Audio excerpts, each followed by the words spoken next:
hörmətli mehmanlar, bugünkü keçiligimizin baş qəhrəmanı bolğan Asqar Raqib, bugün özünün kindiqini tökülgən əziz makanı Turpanğa, şundaqla özünü beqib çoğunqıған ata-analarga, qavm qeyrindaşlarga otluq salımını bəgili və olağa təşəkkürünü bildəgili gəldi.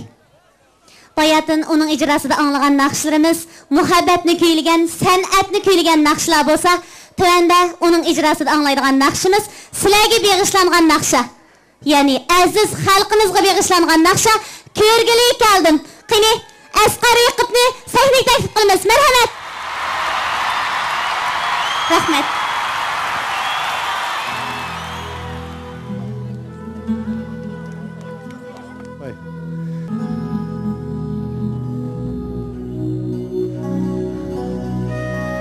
Aziz yurtumның dal daraqlarını, aq ko'ngil kishilarni yana qadrdan xalqimni seg'inib keldim. Hammanglarga rahmat. Qadr qimmatimni qilganlarga rahmat. Rahmat. Rahmat.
Rahmat, rahmat, vay rahmat aziz xalqim, rahmat.